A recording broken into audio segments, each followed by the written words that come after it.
Bapa dalam surga, kami mengucap syukur untuk sore hari ini kalau kami sebagai orang tua, kami sebagai pengajar, kami mau belajar bersama-sama untuk menjadi orang tua yang lebih baik, untuk menjadi pengajar yang lebih baik.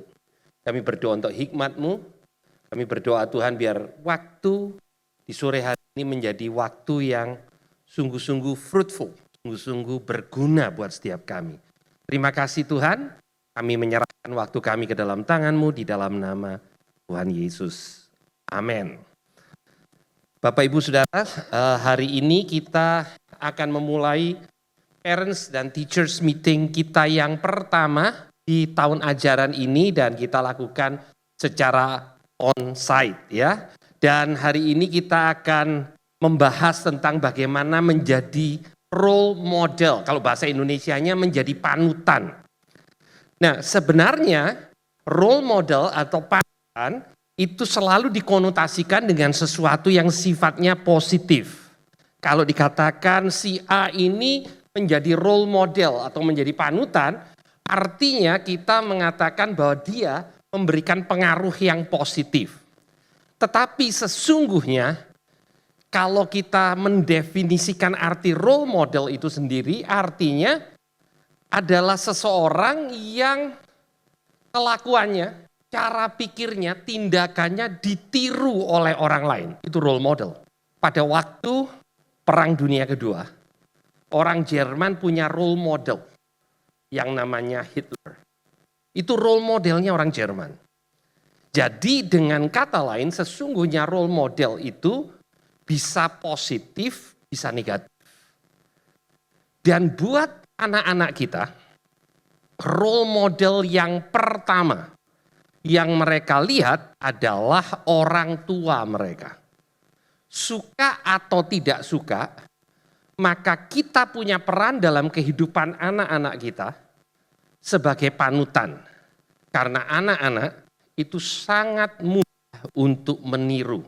Saya hanya ingin mengingatkan mungkin Bapak Ibu Saudara kalau membaca Alkitab pasti pernah menemukan cerita ini. Cerita ini tentang Lot. Lot ini punya role model namanya Abraham. Dia mengikuti Abraham dengan bisa dikatakan sesungguhnya Lot ini keponakan tapi rasa anak. Karena kemana Abraham pergi dia ikut. Dia bahkan tidak mengikuti orang tuanya, dia ikutin Abraham. Sampai akhirnya dia berpisah dari Abraham dan dia membangun budaya keluarganya sendiri. Kejadian ini adalah pada waktu Lot menjadi seorang yang dihormati di tempat yang baru. Nama kota itu adalah Sodom. Dan dikatakan di sini, kedua malaikat itu tiba di Sodom dan pada waktu petang, Lot sedang duduk di pintu gerbang Sodom. Pintu gerbang pada waktu itu berbicara tentang place of authority, place of respect. Artinya Lot itu sangat dihormati. Karena kontribusinya buat kota Sodom. Kita nggak tahu, Alkitab tidak pernah menjelaskan apa kontribusi Lot. Yang jelas Lot itu orang penting di Sodom. Dia orang penting di kota, itu sebabnya dia duduk di pintu gerbang. Dan kemudian pada waktu tamu ini datang, malaikat yang berwujud manusia, maka yang dilakukan oleh Lot adalah mengundang kedua tamunya ini untuk tinggal di rumah. Gesture yang bagus. Ya. Dan sesungguhnya kita tahu dari cerita, kalau kita membaca bahwa tujuan daripada kedua tamunya ini datang adalah untuk memberitahu kepada Lot dan keluarganya untuk segera bersiap untuk meninggalkan Sodom. Karena Sodom akan dimusnahkan. Nah, setelah Lot mendengar, sebagai kepala keluarga, dia menyampaikan kepada seisi rumahnya. Dan dikatakan di ayat yang ke-14, Kejadian Fatsal 19, keluarlah Lot lalu berbicara dengan kedua bakal menantunya. Dia sudah punya 2 orang anak wanita yang sudah dewasa, sudah akan menikah, sudah ada bakal mantu, ya. Dikatakan, bangunlah, keluarlah dari tempat ini sebab Tuhan akan memusnahkan kota ini. Tetapi ia dipandang oleh kedua bakal menantunya sebagai orang yang berolok-olok. Lot adalah contoh dari seorang yang direspek di luar, tapi nggak direspek di dalam rumahnya. Bapak Ibu, untuk dapatkan respek di luar juga nggak mudah. Tapi seringkali kita berusaha untuk dapatkan respek, hormat di luar. Tetapi kita lupa untuk membangun respek di dalam rumah. Lot berada di pintu gerbang, artinya dia punya suara buat kota Sodom. Bahkan pada waktu tamunya mau diganggu, dia berhasil mengamankan tamunya. Karena dia masih punya otoritas di luar. Tapi rupanya di rumahnya sendiri justru dia tidak punya otoritas. Justru di rumahnya dia kehilangan apa yang seharusnya dia miliki. Nah, kita bisa punya posisi yang respectful di luar dan itu baik. Enggak ada yang salah dengan itu. Tetapi pertanyaannya, apakah respek yang kita miliki di luar itu, apakah kita seorang pengusaha yang berpengaruh, seorang guru yang hebat, ya, seorang pengajar yang luar biasa, apapun profesi kita, dan kita membangun respek. Apakah respek itu juga kita miliki pada waktu kita berada di rumah? Mengapa membangun respek di rumah itu gampang-gampang susah? Kita mulai dari gampangnya. Saudara, pada waktu kita di rumah kita ini rileks, kita ini apa adanya. Dengan kata lain, kalau kita memang sifatnya pemarah, maka kita marah di rumah. Kalau di luar masih ada remnya. Saudara nggak tiba-tiba marah di dalam ruangan ini karena saudara nggak suka sesuatu. Ya, ada bapak kalau di rumah terus kemudian makanannya nggak enak, nggak sesuai dengan ekspektasi, dia marah. Karena kan di rumah bebas, ya.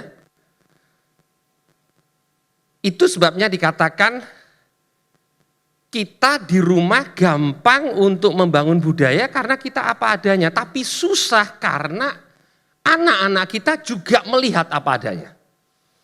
Ya, untuk mempengaruhi anak-anak kita di rumah, kita tidak perlu set kurikulum.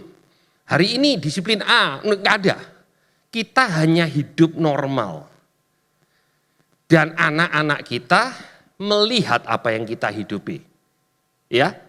Nah, Lot adalah contoh yang gagal. Sekalipun dia melihat role model yang baik. Abraham.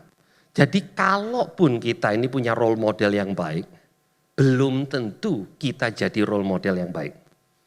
Tidak otomatis. Kita bisa menjadi terpandang di luar tapi tidak dihormati dalam rumah kita sendiri. Itu contoh dari Lot. Nah, saudara, ada bedanya antara kita ngajarin anak kita dengan kita mengimpartasikan kehidupan kita kepada anak-anak kita. Ya, tidak ada orang tua yang akan mengajari secara sengaja anaknya untuk menjadi buruk. Tapi masalahnya yang lebih kuat itu bukan apa yang kita ajarkan, tapi apa yang kita hidupi. Dan kalau kita mengingat kembali selama 2 tahun terakhir ini, kita punya kesempatan untuk membuat anak-anak punya nilai yang lebih baik atau sebaliknya dengan pandemi ini sebetulnya. Karena selama pandemi ini Bapak Ibu lebih banyak di rumah. Jadi kalau kita mulai dengan hubungan, relationship Bapak Ibu di rumah, ada papa, ada mama, ya. Kalau dulu papa sibuk, mama juga sibuk, jarang ketemu, karena frekuensi pertemuannya jarang, frekuensi argumentasi juga jarang, anak-anak lebih jarang lihat papa mamanya bertengkar. Pada waktu terjadi pandemi, Bapak Ibu di rumah, frekuensi ketemunya juga lebih sering, tapi kalau kita mau jujur ada yang frekuensi peperangan di rumah juga nambah Bapak Ibu. Dan semua itu juga dilihat oleh anak-anak. Cara kita handle hal yang terjadi dalam kehidupan kita pada waktu tekanan terjadi itu dilihat oleh anak-anak kita. Kita marah, kita panik, kita takut, kita segala hal itu dilihat. Demikian juga sikap kita pada waktu kita menghadapi itu semua dan kita mengatakan kita harus mengandalkan Tuhan, berdoa bersama-sama, itu menjadi sesuatu yang juga dilihat oleh anak-anak kita. Jadi sesungguhnya 2 tahun lebih ini, kita ini punya kesempatan yang luar biasa untuk mempengaruhi kehidupan anak-anak kita. Saya punya anak laki yang ketiga yang baru berangkat kuliah pada masa pandemi. Dan saya bersyukur karena sebelum dia berangkat kuliah, saya punya waktu yang cukup limpah dengan dia. Kalau dulu sibuk ke kantor, kemudian pulang segala macam dengan kesibukan itu, maka saya kurang banyak waktu. Tapi saya bersyukur saya punya waktu dengan anak saya. Karena waktu itu di mana kita boleh membangun yang bukan sekedar memberikan nasihat, tapi dia melihat kehidupan saya itu menjadi penting. Ya, nah, saudara, kutipan ini bukan dari saya, ya saya hanya ambil di internet, dikatakan your child will follow your example, not your advice. Tadi saya katakan nggak ada orang tua yang ngajarin anaknya disuruh bohong. Kamu kalau besar jadi pembohong. Ya. Tapi kalau kita sering bohong kecil, bohong besar gitu ya. Kita liburan, kemudian mungkin tiket masuk, kemudian anak disuruh kamu sembunyi supaya enggak kelihatan, ya. Kelihatannya lucu, Bapak Ibu. Kita bisa membuat yang harusnya kita pergi berlima cuman bayar berempat gitu ya. Kita kadang-kadang kita hal yang begitu bukan nggak bisa bayar loh Bapak Ibu. Tapi senangnya bisa bohongin petugas di tiket, di loket itu tadi. Kita senang dan anak-anak kita senang. Anak-anak kita tidak protes Bapak Ibu. Tapi itu nancep. Ya. Terus kemudian pulang sebagai orang tua Kristen kita ajarin berbohong itu dosa. Mana yang lebih mancep Saudara, Bapak Ibu? Pada waktu kita belajar sama-sama atau pada waktu kita pergi sama-sama dan dia lihat kita bohongin petugas yang ada di loket masuk tadi. Kita nggak sadar sebetulnya kita itu mengimpartasikan sesuatu yang long lasting dalam kehidupan anak kita. Ada orang yang mengatakan ada stereotypical orang tertentu sikapnya seperti itu. Wah, ada suku tertentu suka marah katanya. Kok bisa, apakah itu genetik? Ada gen yang suka marah. Kalau menurut saya kok enggak ya, gitu ya. Tapi kenapa memang kita melihat hal seperti itu? Karena anak melihat kepada yang lebih tua dan orang-orang yang dia lihat melakukan hal yang seperti itu. Dia tangkap dan dia lakukan. Saya ingin cerita karena ini cerita nyata yang ada di Indonesia. Bapak Ibu, ada satu suku di Lombok Tengah. Suku itu tinggalnya daerah airport kalau Bapak Ibu ke liburan ke Lombok. Di suku ini, sampai hari ini, masih ada budaya kalau seorang laki-laki mau menikah, maka yang pertama, dia harus berhasil untuk mencuri sesuatu. Dan ada cerita di mana pemerintah lagi sedang melakukan pembangunan besar-besaran di sana, dan seorang pemuda ini berhasil mencuri kabel PLN. Kalau kabel listrik di toko listrik kurang impresif.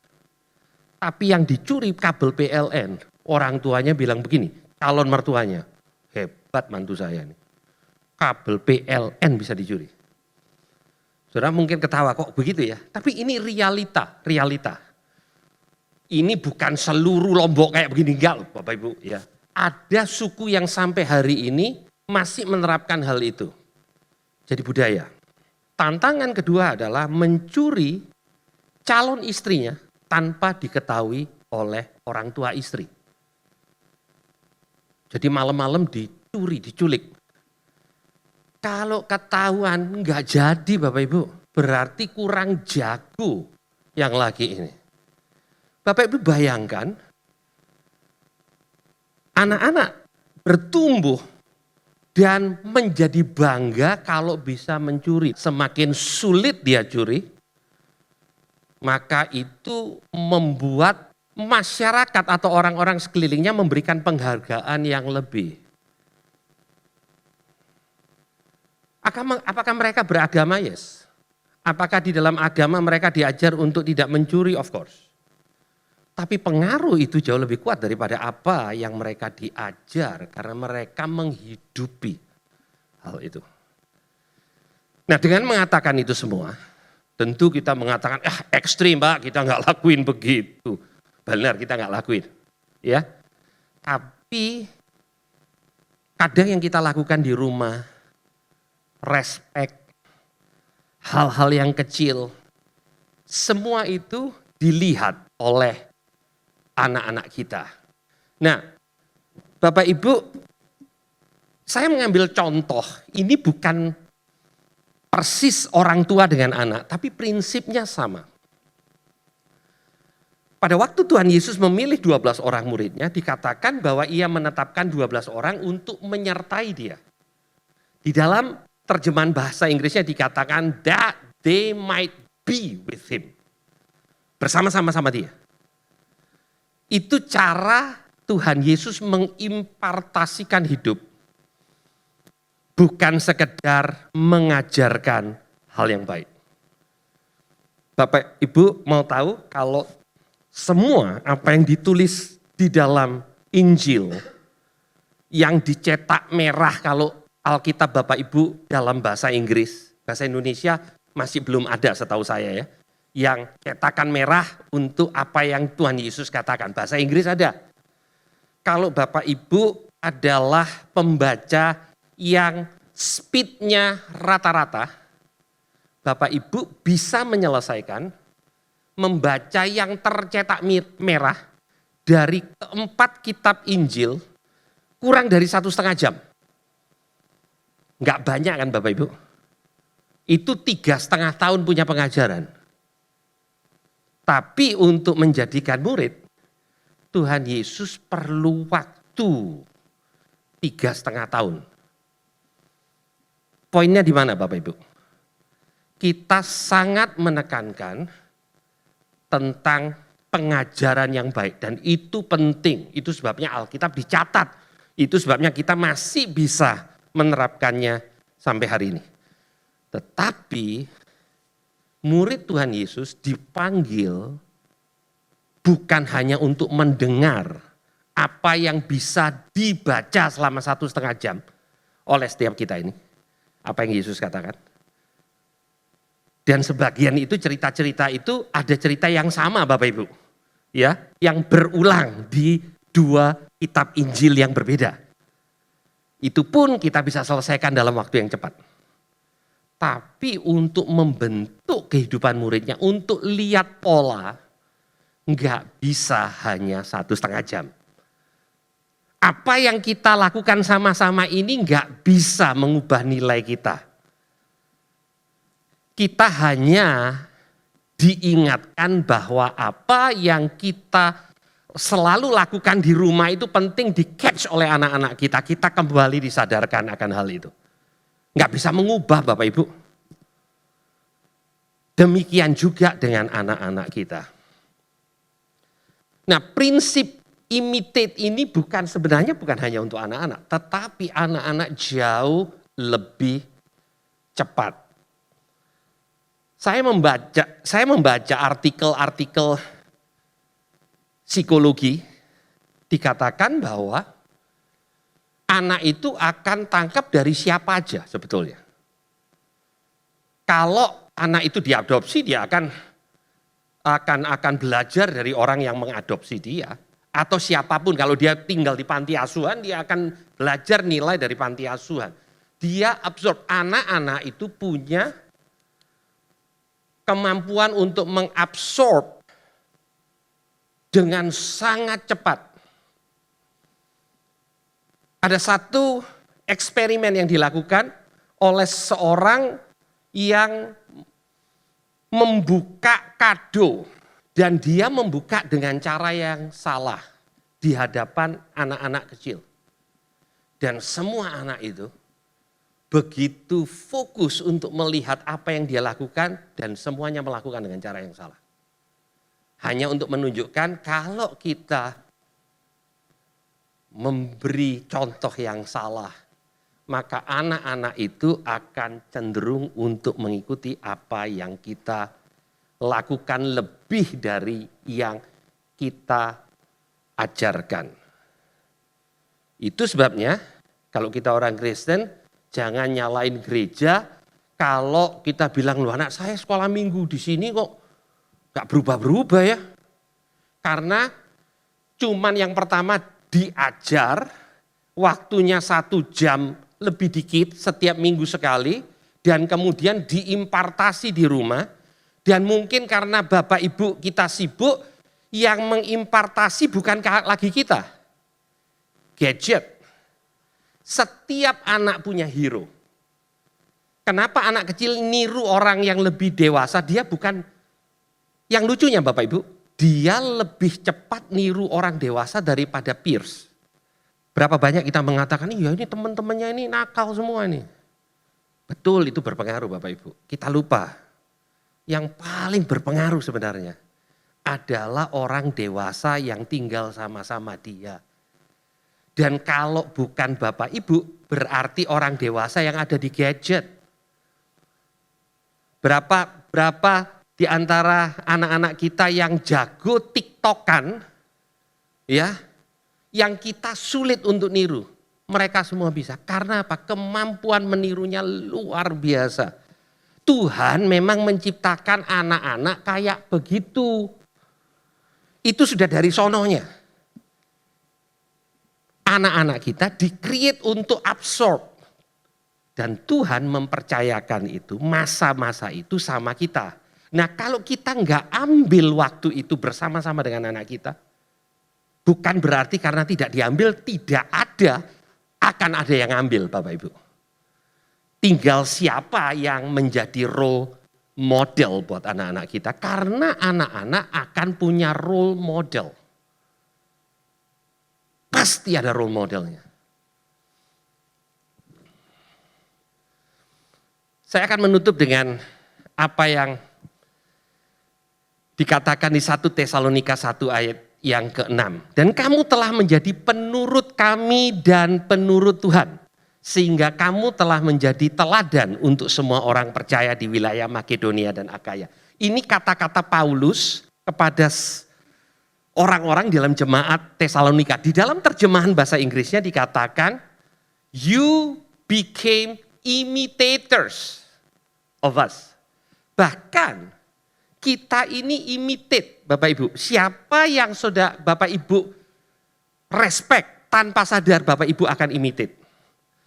Kalau Bapak Ibu terpesona dengan Jeff Bezos, Amazon. Bapak Ibu akan imitate nilainya, apanya, quote-nya. Saya punya teman yang bisa quote, ini anak Tuhan. Kalau quote Elon Musk itu lebih hebat daripada dia quote ayat Alkitab. Jadi dia bilang gini, Elon Musk ngomong begini. Elon Musk ngomong begini.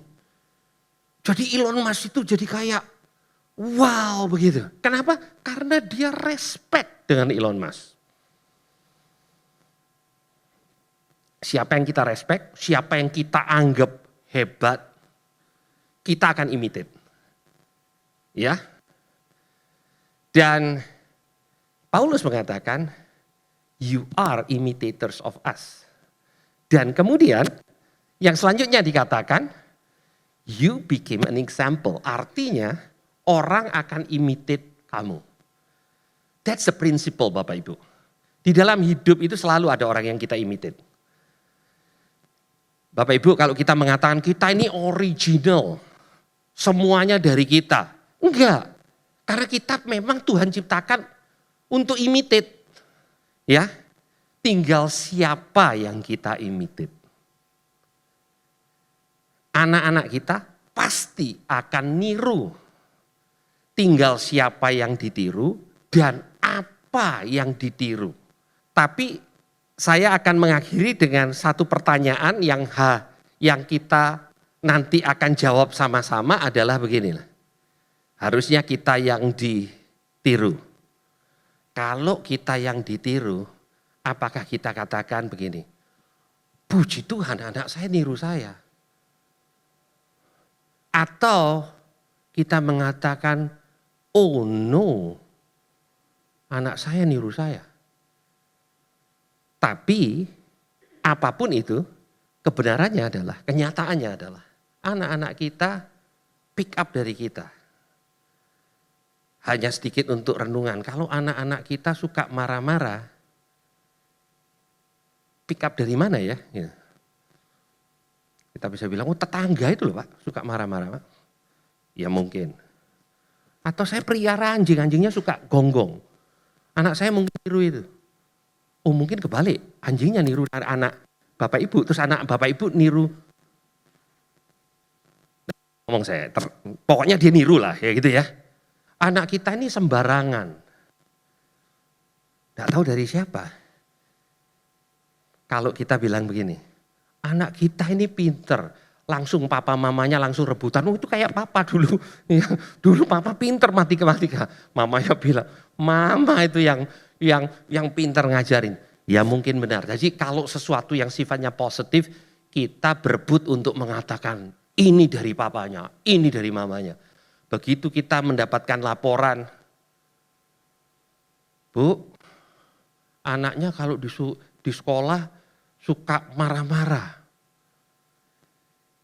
Bapak Ibu, saya berharap ya kita sebagai orang tua melihat itu sesuatu bukan untuk jadi defensif Bapak Ibu ya. Tapi untuk kita ini melihat itu dan mengatakan oke, ada sesuatu yang perlu berubah. Begitu ya. Kalau kita mengatakan iya dia suka marah-marah karena temannya ini nakal-nakal. Bapak Ibu, teman-teman anak-anak Bapak Ibu ini memang di sini kita nggak menerima yang berstatus malaikat. Kita nggak terima di sekolah ini. Jadi ya memang temennya ya bukan malaikat gitu ya. Yang sama seperti anak Bapak Ibu dan juga anak-anak saya gitu ya. Nggak ada yang malaikat di sini. Gitu ya. Tapi mereka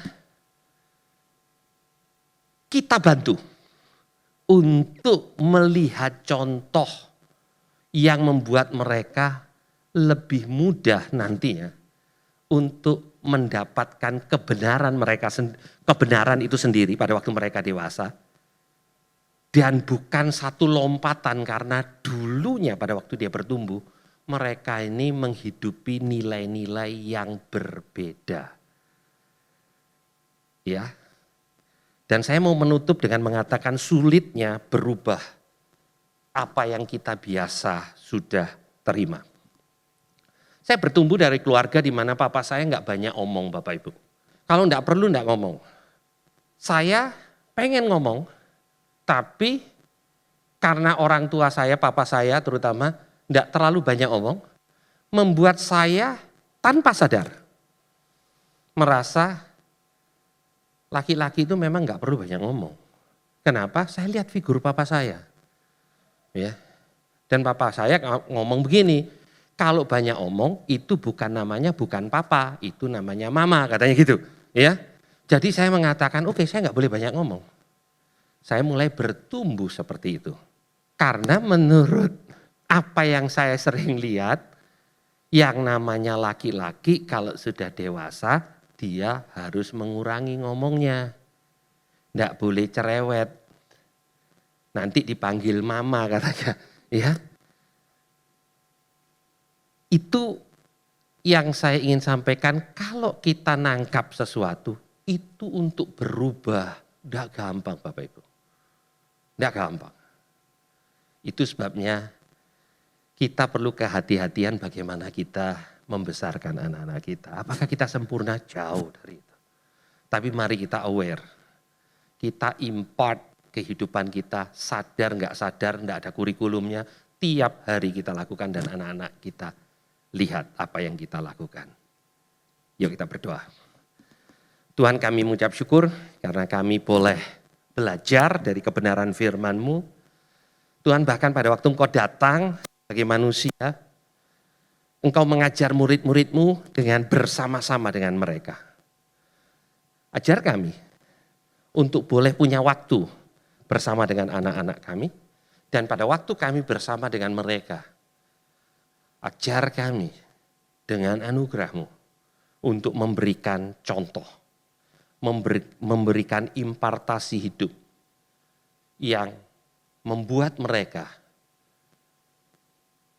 boleh menghidupi kehidupan ini dengan pola yang baik. Kami tahu semua kami tidak ada yang sempurna dalam ruangan ini, itu sebabnya kami butuhkan Engkau. Terima kasih Tuhan, berkati setiap orang tua, berkati setiap guru. Kami bukan kumpulan orang-orang yang paling hebat, tapi kami tahu kami punya Tuhan yang luar biasa. Terima kasih Tuhan, di dalam nama Tuhan Yesus. Amin. Tuhan Yesus memberkati.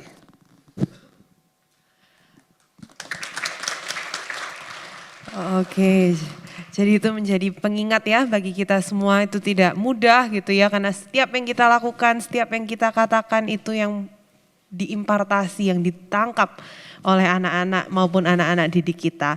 Jadi sekarang kita membuka kesempatan untuk questions and answers. Kita membuka kesempatan bagi Bapak Ibu yang mungkin memiliki pertanyaan seputar dengan parenting, seputar dengan topik yang baru dibagikan. Atau kalau ada yang mau ditanyakan lewat WA, admin akan standby untuk menginformasikan pertanyaannya. Mungkin sambil menunggu, Miss Ratna ada yang mau ditambahin sementara menunggu? Selamat sore semua Bapak Ibu, terima kasih untuk waktunya. Terima kasih sudah hadir, kita belajar sama-sama. Kita semua ini bukan orang tua yang sempurna, tapi setiap kali kita ada parents meeting ini tujuannya adalah kita sebagai komunitas, kita saling belajar dan saling mengingatkan. Karena kadang-kadang ada banyak hal yang kita sudah tahu, tapi bagus untuk kita selalu mengulang itu untuk membuat kita di-refresh kembali bagaimana pentingnya kita sebagai orang tua, fungsi kita untuk menjadi role model bagi anak-anak kita. Siapa yang mau memberikan yang terbaik untuk anak? Semua saya rasa 100% di sini jawabannya pasti kita semua mau. Tapi kita perlu berhati-hati di dalam bagaimana kita bersikap, bagaimana kita melihat ya, karena tanpa sadar anak-anak itu juga bertumbuh ya. Kita punya background, latar belakang dari keluarga kita juga tidak sempurna. Oleh sebab itu kita perlu untuk terus belajar. Kita nggak bisa hanya mengandalkan apa yang kita tahu dari orang tua kita, karena kadang-kadang ada beberapa value yang mungkin tanpa disadari, seperti tadi yang Pak Beni katakan bahwa value yang dia tangkap, laki-laki tidak boleh banyak omong, tapi akhirnya ada banyak hal yang dia sulit sekali mengkomunikasikan sesuatu. baik itu penting maupun tidak penting, kadang-kadang tidak terkomunikasikan. Nah ini yang satu sisi ini hanya contoh. Jadi yang paling hati-hati itu adalah value, nilai apa yang kita percaya. Nah ini yang kita kadang-kadang bagaimana kita merespon terhadap sesuatu. Nah ini yang kami juga Morningstar Academy juga berusaha untuk bersama-sama bergandengan tangan dengan Bapak Ibu, bagaimana caranya komunikasi itu dibangun, bagaimana kita bisa sama-sama untuk mengetahui. Jadi kalau ada informasi atau mungkin ada hal-hal yang disampaikan, mungkin cara penyampaian kami tidak sempurna, mohon dimaafkan, tapi tolong dilihat bahwa maksud dari semua itu adalah untuk mengkomunikasikan bagaimana dan apa yang kita harus lakukan bersama-sama as a parents dan as a partner untuk kami dalam hal ini kami sebagai partner Bapak Ibu untuk membangun kehidupan anak-anak kita. Mungkin kalau ada pertanyaan sehingga kita bisa Yang ingin saya tanyakan tuh kan kita kan ingin menanamkan value ya ke anak kita. Nah, cuman kadang itu kayak misalnya keponakan saya, kan role modelnya sama ya, papa mamanya masing-masing. Cuman 3 anak ini sangat berbeda sifatnya. Enggak harus anak saya ini punya value yang sama persis. Cuma kan takutnya kalau value-nya yang menurut kami salah, kan pasti ada faktor-faktor di luar yang di luar kontrol kita ya. Nah itu gimana kita membatasin jangan sampai dia ini melihat role model yang salah.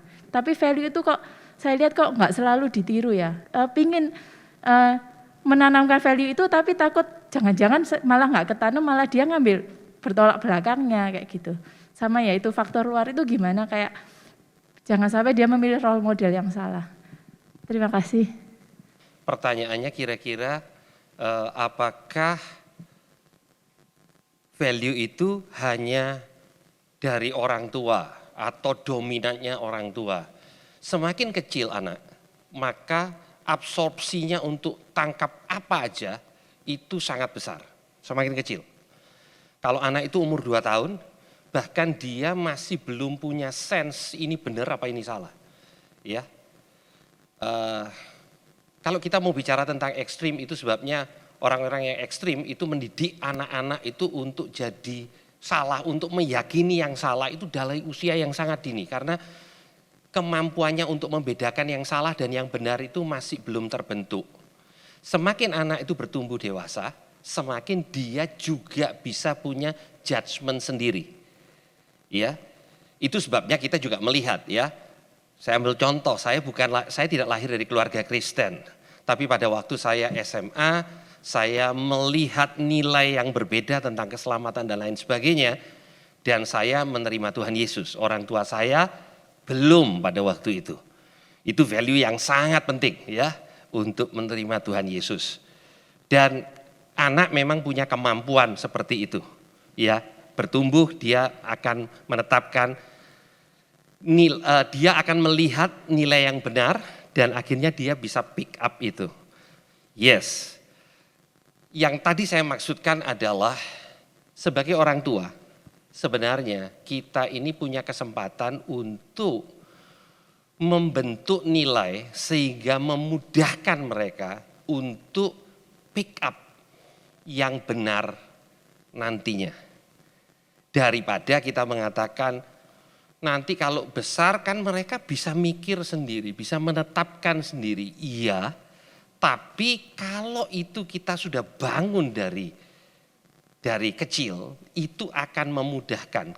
Garansi enggak juga, karena kita juga melihat ada anak-anak tertentu yang dari kecil kelihatannya sudah ditanamkan nilai-nilai yang baik, gedenya kok tiba-tiba melenceng. Tetapi secara prinsip itu yang Alkitab katakan.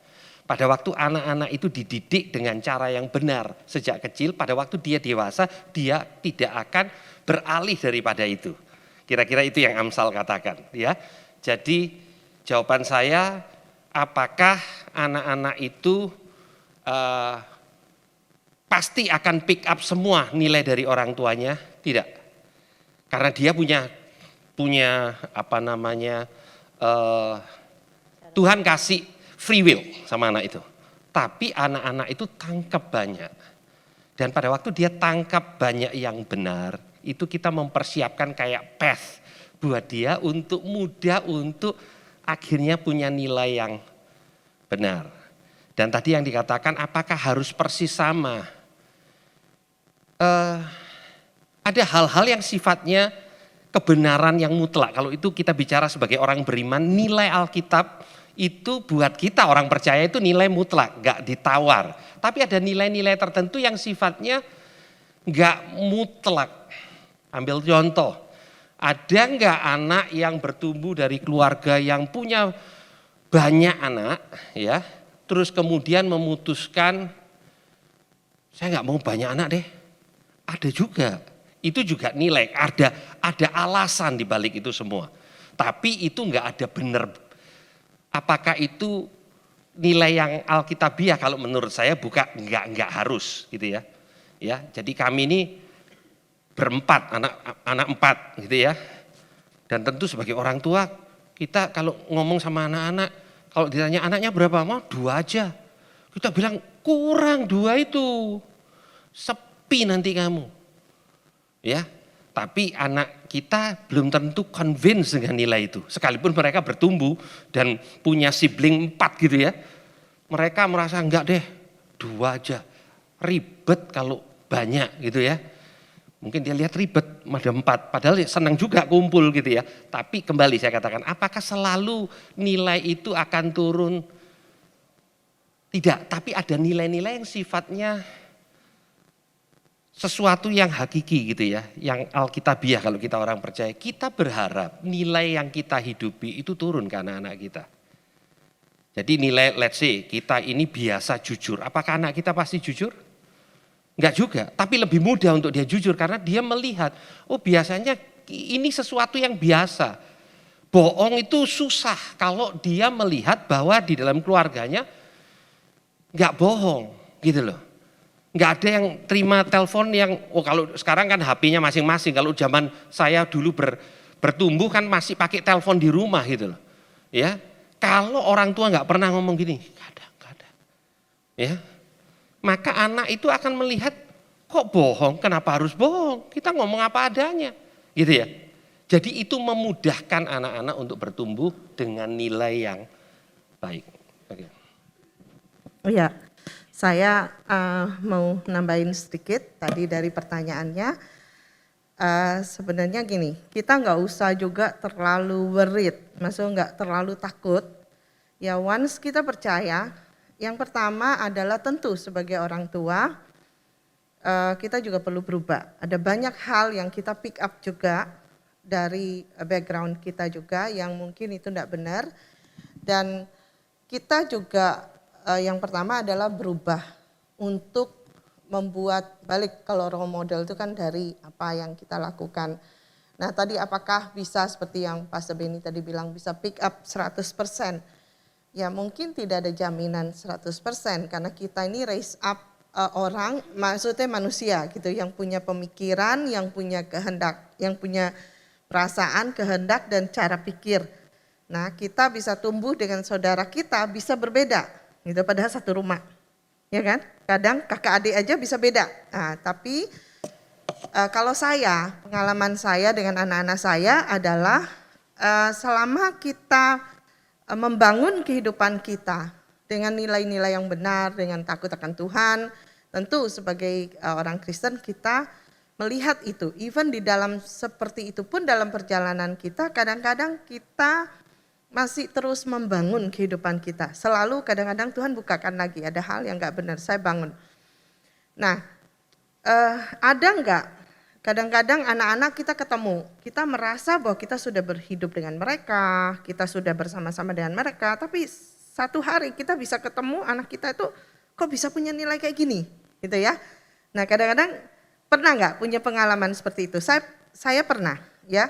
Nah di sana saya sadar bahwa oh, pasti dia catch dari mana ini, gitu ya. Apakah itu dari pergaulannya, apakah itu dari gadget, karena begitu sekarang ini apapun dunia itu terbuka banget.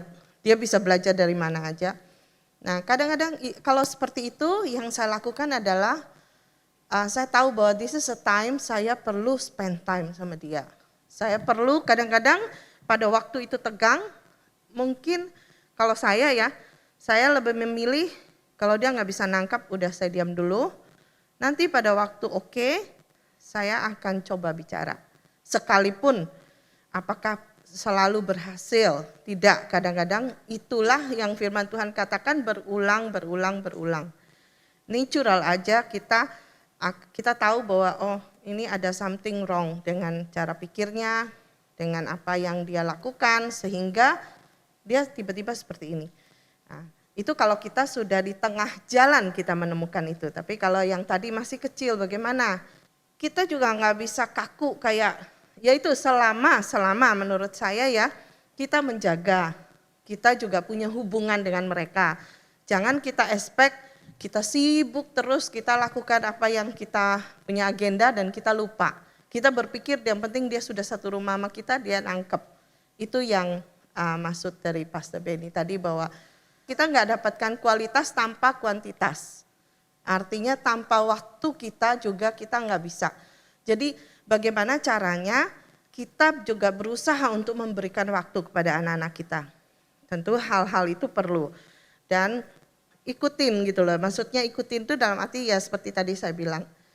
Ya ada saat-saatnya di mana anak-anak saya juga loh kok kayak gini ya. Di mana kamu, I never teach dia seperti itu, kok kamu keluar seperti itu. And then itu saatnya saya masuk lagi dalam kehidupan dia. Coach lagi, ajarin lagi, duduk sama-sama lagi. Jadi selalu seperti itu. Ya mereka ini bukan barang pabrik yang dicetak.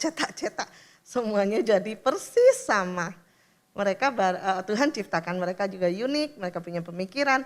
Itu sebabnya kita juga perlu untuk saling belajar. Kadang-kadang kita perlu belajar untuk melihat, oke, kalau itu cara kita yang salah, so kita yang juga perlu berubah.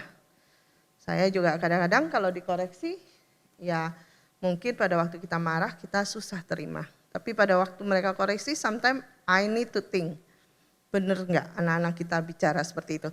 Ini I'm talking about anak-anak juga yang dalam usia, karena anak-anak saya juga sudah dewasa ya, mereka punya cara pikir and all. Tapi kalau anak-anak yang lebih kecil, tergantung usianya. Nah ada waktunya dia hanya, kita nggak bisa reason sama dia. Karena usianya belum bisa untuk reason. Kita hanya memberikan, ini nggak benar, ini yang benar. Bangun terus seperti itu. Akan ada saatnya dia akan mikir, kenapa ini nggak benar, kenapa ini benar. Nah di sana itu kita baru mulai masuk pengajarannya, penjelasannya. Gitu. Nah semakin dia besar, semakin kita nggak bisa lagi pakai cara seperti itu. Ini nggak benar, ini yang benar. Kita harus juga bertumbuh as a parents. Jadi mungkin itu tips-tips bagaimana kita membangun value itu tadi. Yaitu yang saya bilang, saya sampai hari ini juga masih terus belajar. Dan saya bersyukur saya punya anak yang sudah menikah, punya anak yang sudah dewasa, sampai punya anak yang masih SMP. SMA. SMP, oh no. Tuh kan papanya juga lupa anaknya usia berapa. Anak saya yang paling kecil SMP kelas 3, kelas 9. Ya, itulah uniknya parents ya, kadang-kadang lupa anaknya usia berapa. Ya, we just enjoy aja dengan our relationship dengan kid. You don't have to, maksud nggak perlu terlalu worried, tapi juga nggak boleh lost sampai don't care. Saya pun masih terus fight, masih terus berusaha untuk komunikasi dengan orang tua, berusaha untuk, Bu ayo encourage lagi kayak gini. Karena balik lagi, kita bukan orang tua, Tuhan berikan otoritas itu sama orang tua. Kita hanya bisa mengambil bagian as a partner. Tapi otoritasnya itu ada di tangan orang tua. Kita as a partner tentu kita akan saling support satu dengan yang lain as a parent. Being flexible aja tapi enjoy in the relationship. Tarik ulur, ya mereka seperti tadi Pak Benny bilang mereka bukan angel. Tapi sometimes Kalau saya sudah tidak bisa juga and I don't know how, I just pray. Saya hanya berdoa, Tuhan tolong. Sambil saya juga terus aja omong. Saya Tuhan tuh baik kok. Ya kita libatkan Tuhan di tengah-tengahnya. Karena kita juga gak sempurna. Ya. Oke, silahkan kalau ada tanya lagi, masih ada waktu. Gimana caranya as parents kita bisa mengkontrol mereka dari gadget, game, dan TV? Kita nggak bisa kontrol. Mungkin movie-nya mungkin kartun atau apa, tapi tetap gimana caranya kita ngarahkan anak-anak ini ke Tuhan gitu loh. Kalau saya menjawab ini bukan berarti anak-anak saya sudah bisa dikontrol dengan sempurna, enggak. Kita berada di zaman di mana tantangannya berbeda ya. Tantangan orang tua saat ini adalah bagaimana tetap mengizinkan anak-anak, karena kita nggak bisa ngomong gini, nggak boleh gadget. Ya apalagi kalau kita ngomong gadget dari iblis, papa pakai gadget, papa pakai barangnya dari iblis. Jangan kita ngomong yang seperti itu ya. Tapi menurut saya pendampingan itu jadi penting. Itu yang seringkali setiap anak berbeda. Mungkin analoginya begini ya, ada anak-anak tertentu itu kalau kena debu nggak masalah, nggak sakit. Bapak Ibu ada anak-anaknya yang allergic. Salah satu anak kami pada waktu bertumbuh dulu itu sangat allergic. Maka saya tidak bisa mengatakan apa yang boleh untuk saudaranya, boleh untuk dia. Dalam konteks allergic. Makan dulu anak kami James itu sulit ya, karena makan roti nggak bisa, harus tepung beras gitu ya. Jadi roti-roti yang enak-enak nggak boleh gitu. Tapi kan saudara-saudaranya nggak apa-apa.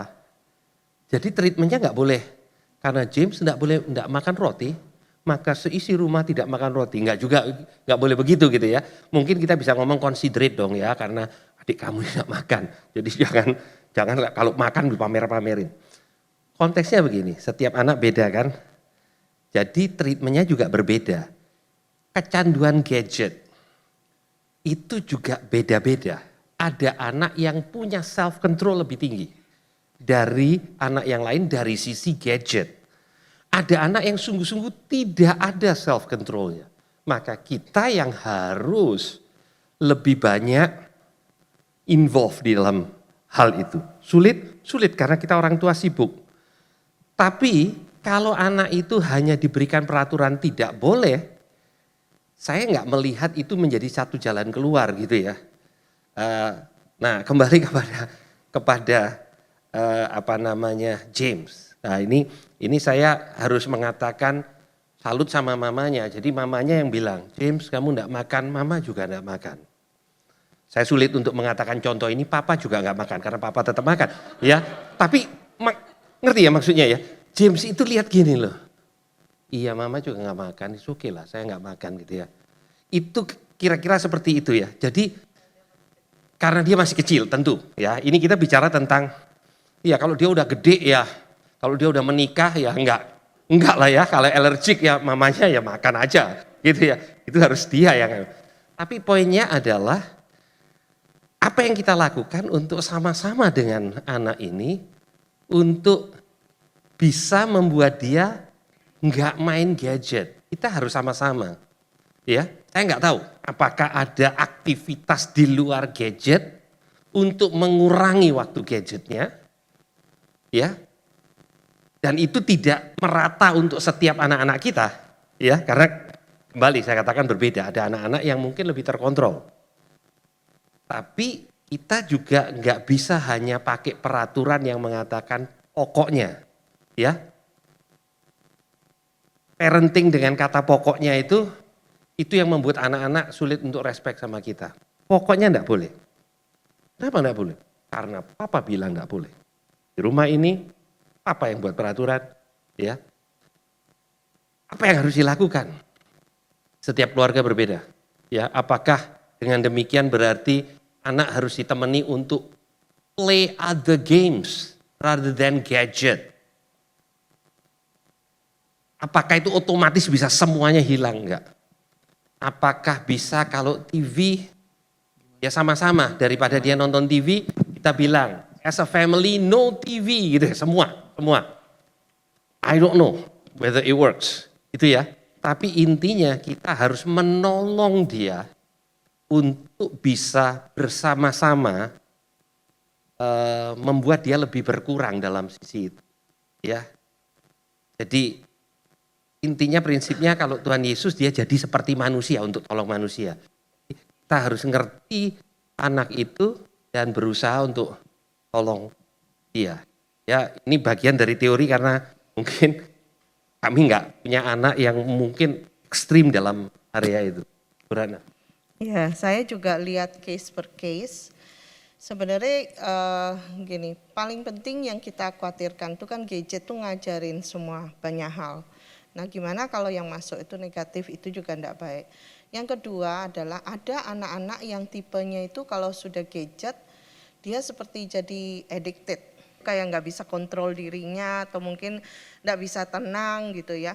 Saya pernah dengar satu orang tua mengatakan, susah Bu, jadi saya hanya bisa mendiamkan dia kalau ada gadget. Nah itu berarti sudah dalam taraf di mana we have to train balik ke dia. We have to diagnose apakah anak kita ini sudah dalam taraf di mana dangerous buat dia lagi di gadget ini. Jadi contoh kayak misalnya tanpa gadget dia jadi pokoknya aneh-aneh gitu ya. Ketergantungannya itu sampai aneh atau bahkan bisa hyperaktif. Dia bisa niru semua yang dia belajar dari gadget. Dan kita harus cut. Cut-nya itu sama. Kalau kita tahu itu dangerous, itu bahaya untuk dia. We have to tarik ulur. Kalau anaknya sudah mulai besar, saya akan masuk dengan cara, kayak kemarin ya, ada anak saya ini kebetulan tahun ini saya ngajar. Dia melakukan cheating. Saya cuma bilang oke, Miss Ratna oke untuk kamu lakukan itu. Tapi Miss Ratna mau kasih tahu kamu, but that's not good for you. Kamu tidak akan belajar sesuatu dari sana karena kamu cheating, maksudnya kamu niru. Once kamu dihindari semua buku itu sudah tidak ada lagi di dekat kamu blank. Jadi hal itu atau mungkin gadget, kita bisa jelasin ke anak kita duduk sehingga dia bisa ngerti bahwa tergantung ya, setiap parent itu seperti yang Pak Beni tadi bilang, kita punya kepribadian yang beda-beda juga, even parents. Ada parent yang tipenya sangat strict, ya.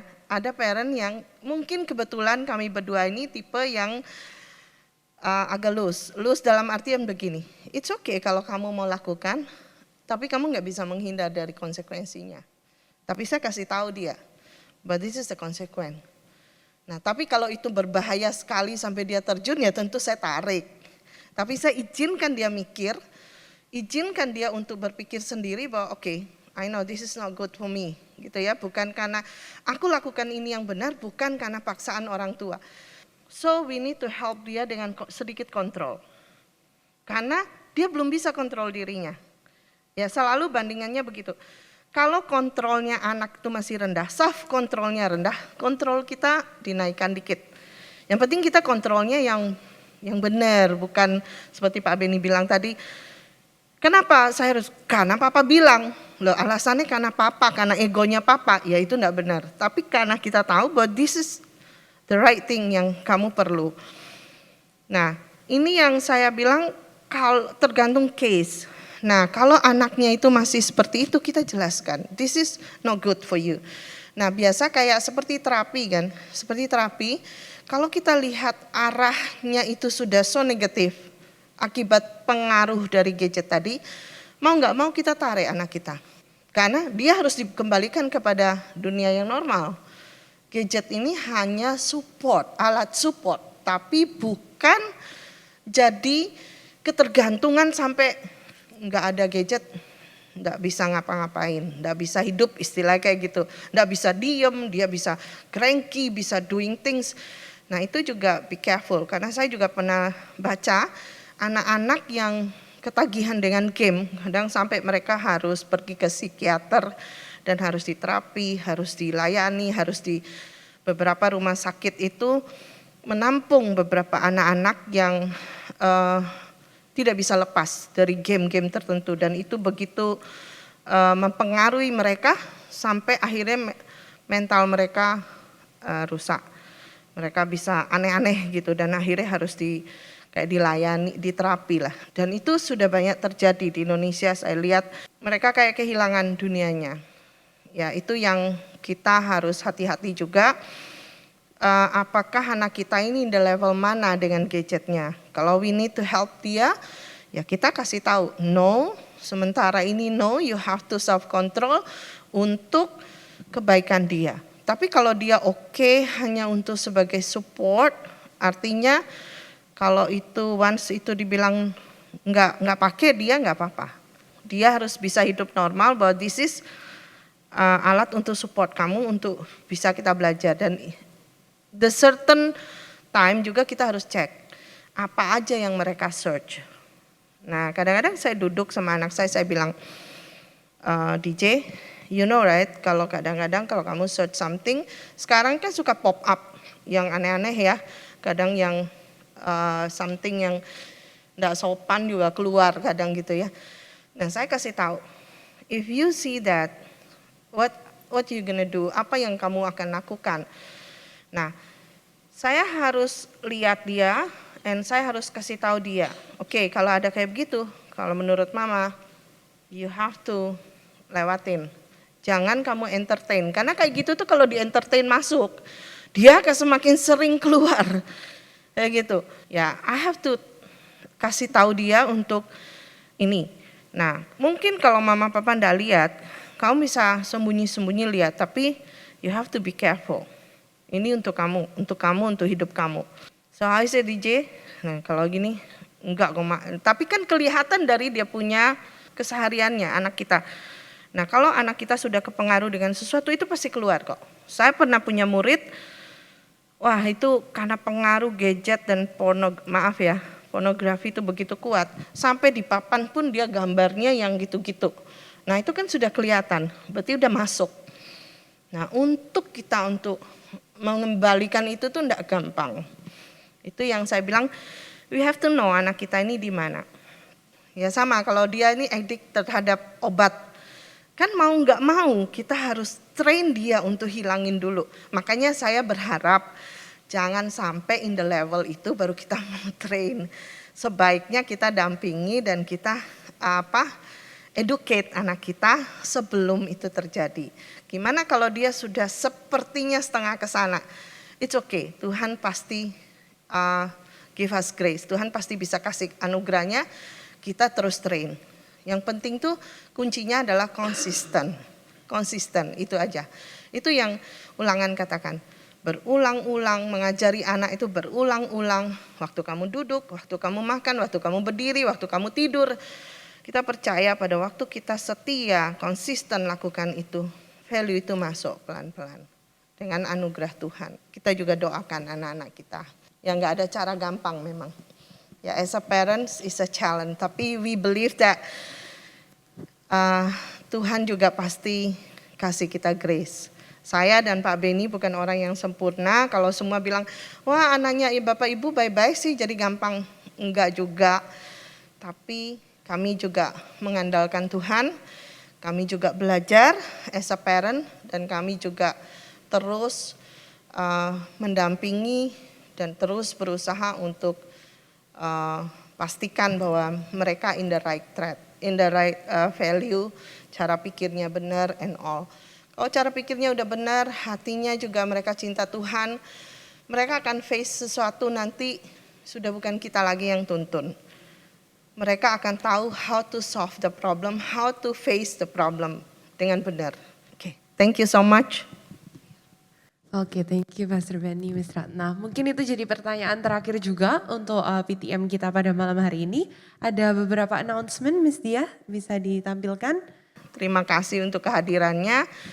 Mari kita tutup dalam doa. Tuhan, kami mengucap syukur untuk malam hari ini. Tuhan, ada banyak hal yang sebagai parents kami terbatas. Kami tidak mengerti.